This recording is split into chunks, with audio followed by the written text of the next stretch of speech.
Hi friends, இப்போ நம்ம பார்க்க போகிறது பொது தமிழில் தமிழறிஞர்களும் தமிழ் தொண்டும் அப்படிங்கிற ஹெட்டிங்கு கீழே அறிஞர் அண்ணாவின் கடிதம் தொடர்பாக டிஎன்பிசி ப்ரீவியஸ் இயர் கொஸ்டின்ஸில் என்னென்ன கொஸ்டின்ஸ் கேட்டாங்களோ அதை நம்ம இப்போ பார்க்கலாம்.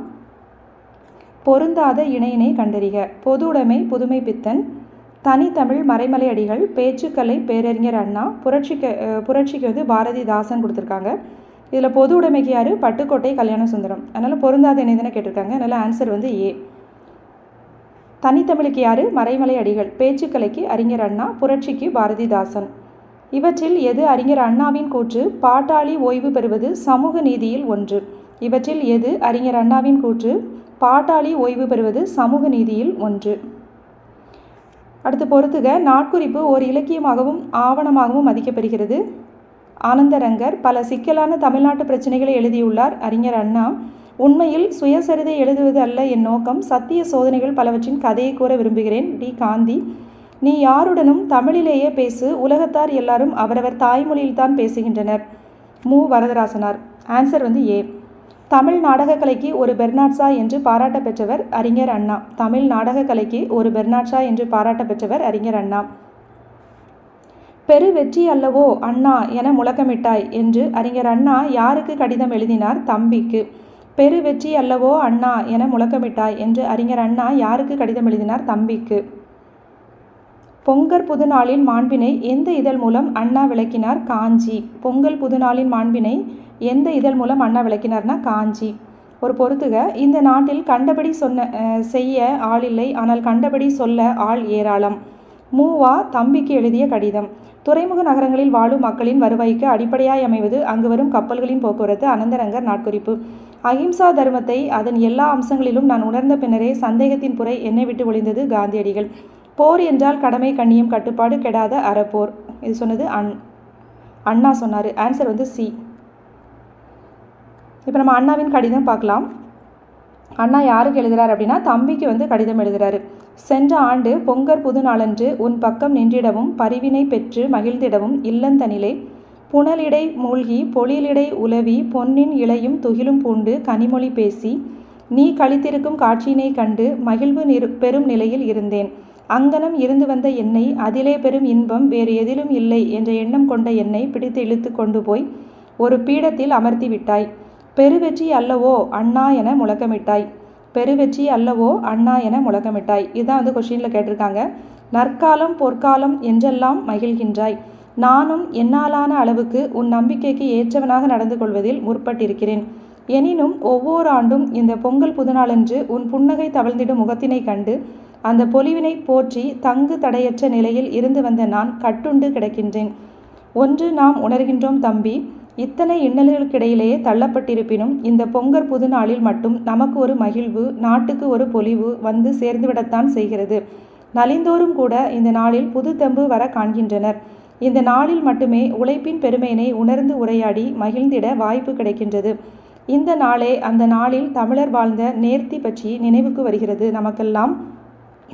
நமக்கெல்லாம் எழுச்சி தரத்தக்க முறையிலும் அளவிலும் நம்மை சுற்றி காணும் பொருள் யாவும் நிலமடந்தை தந்தனல் பரிவுடன் ஆயின் பாலூட்டும் தாயும் சேயுடன் விளையாட்டு காட்டி முடியாது பிறகு விடு அடிப்பேன் என்று கொஞ்சுவதில்லையா? அதுபோல நிலமடந்தையும் தன் மக்களுக்கு வனமளிக்கும் முன்பு விளையாட்டு காட்டுவான். வேண்டி உழைத்து பெறு, உரிய நேரத்தில் பெறு, முயற்சி செய்து பெறு என்று அன்பு ஆணையிடுகின்றாள். நம் காலத்தை நற்புலவர்கள் இந்த பொங்கற் புதுநாளின் மாண்பினை நலமுணர்ந்து உவகை கொண்டாட செய்துள்ளனர். இந்த கடிதத்தில் எதை பற்றி முக்கியமாக சொல்லியிருக்காரு அப்படின்னா பொங்கலுடைய சிறப்பை பற்றி இதில் வந்து சொல்லியிருக்காரு. தமிழர் திருநாள் தை முதல் நாளாம் அமிழ்தனை இனிக்கும் பொங்கல் திருநாள், உழைப்பின் உயர்வை உணர்த்தும் பெருநாள், சளைப்பில்லா முயற்சிக்கு பயன்பெற்று புதுமை இன்பம் பூணும் நன்னாள் என்று முடியரசன் முழங்குகிறார் அப்படின்னு இந்த கடிதத்தில் முடியரசனுடைய பாட்டை வந்து எடுத்து சுட்டி காட்டியிருக்கிறாரு. இத்தகு திருநாளன்று என்னால் இயன்ற அளவு கருத்து விருந்து அளித்துள்ளேன். காஞ்சி இதழ் மூலம். எந்த இதழ் மூலம் கருத்து விருந்து அளித்துள்ளேன்னு சொல்லியிருக்காரு? காஞ்சி இதழ் மூலமாக இந்த கருத்தை வந்து சொல்லியிருக்கிறாரு. இதுவும் கொஸ்டினில் வந்திருக்குல்ல, காஞ்சி இதழ் அப்படின்னு சொல்லிட்டு எப்போ எழுதியிருக்காரு? 14/1/1968 அண்ணன் அண்ணாதுரை அப்படின்னு சொல்லிட்டு தம்பிக்கு எழுதியிருக்கிறாரு.